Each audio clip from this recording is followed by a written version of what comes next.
Hi, everyone. So we are back from New Orleans, got back yesterday, picked up a few cool things along the way. So I just want to do this quick video and show you. As you did see in one of my videos, we did take a tour of the Sazerac house. Fantastic tour. But before the tour even starts, you get to go to their shop and buy bottles. Now, I did see people lined up. As I mentioned, all right, I'll just come back closer to the tour. But what they were lined up for was some allocated stuff. You go right into this room and there's a whole bunch of bottles. So what I did miss out on, actually, quite honestly, I'm not that upset about it. I missed out on getting the E.H. Taylor small batch for $52. I just had E.H. Taylor small batch. I liked it. I used to like it a lot more, but once I had it compared to some other stuff, I liked it, but I mean, the single barrel was so much better. I got it for a little bit more, but I wasn't broken up about it, honestly. I did miss out on it by a minute because the last one, they just had a few of them. But what they did have was a few other things that were really good. So this was quite a good consolation prize. Eagle Rare 10-year for $42.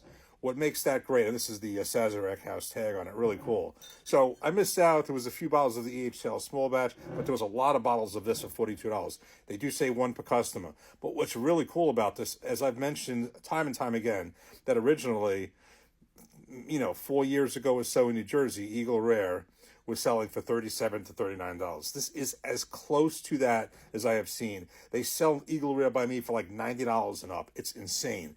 $42 is just about as close as I've seen since then. And that's really what it should be. So I got this one Eagle Rare 10-year. But believe it or not, what actually was even more exciting to me, because I've never seen it by me, but I always wanted to try it, is these two White Dogs.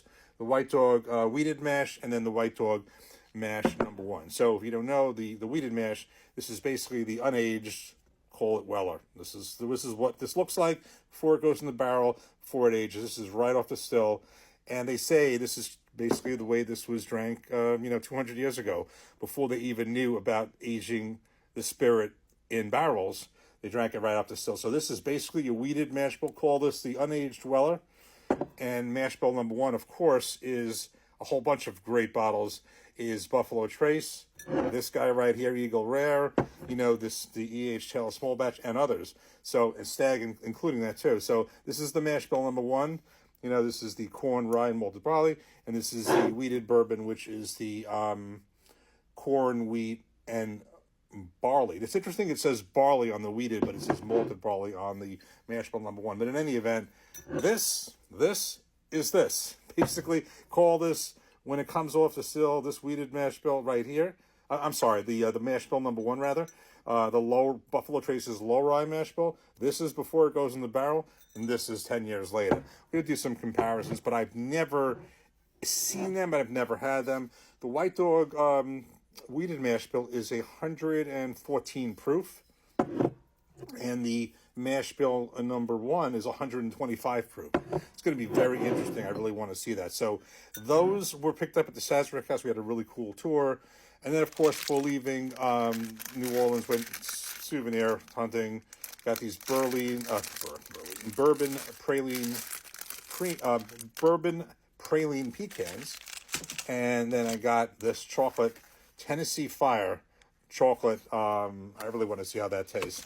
And then, of course, I took a couple of these things they put in the drinks from the Hotel Monteleone in the Vivu Cure or something. Yeah, Vivu Cure. Their signature drink since like the 1930s. And of course, had to take one of these guys too. So that's it. We are going to do reviews on all the Eagle Rare. I'm probably not going to review. I'll just do a comparison. I've reviewed this 100 times already. But I will do reviews on these. What I also may do is include Yvette with one of these in a husband and wife review. I think that'll be a lot of fun. So first, I'm going to open up myself and review it. Get into those, do comparisons with the aged spirits versus the unaged. So all that coming up. But it's good to be back. Cheers.